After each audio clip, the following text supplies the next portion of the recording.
Hello' everyone, কেনে আছে? আশা কৰোঁ সকলোৰে ভাল। ভোগালী বিহু কেনে গ'ল? নিশ্চয় সকলোৰে ভালেই গ'ল।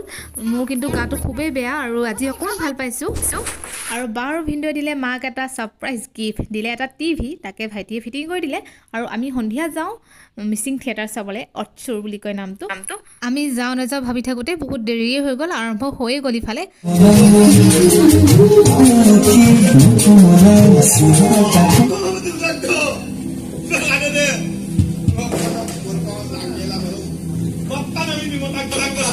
ৰাতিপুৱা এয়া কিহৰ ভিৰ গম পাইছেনে? মাহঁতৰ ঘৰৰ ছাইডতে আছে আকৌ পঞ্চায়তখন।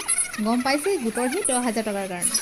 আৰু তাৰ পাছতে মই আকৌ ৰাওনা হ'লোঁ যোৰহাটলৈ বুলি। এয়া হৈছে ফেৰী দৃশ্য। আৰু যোৰহাটলৈ আহি থাকোঁতে ৰাস্তাতে পাওঁ আমি পঢ়ি অহা কলেজখন। সৌখন হৈছে হোষ্টেল গেট। ক'তো যে কিমান স্মৃতি। আৰু এয়া হৈছে আমাৰ কলেজৰ মেইন গেট। আমাৰ মানে হাজবেণ্ড আৰু মই একেখন কলেজতে একেটা বেটছৰে হয়, কিন্তু ডিপাৰ্টমেণ্ট বেলেগ আছিল। আৰু এয়াই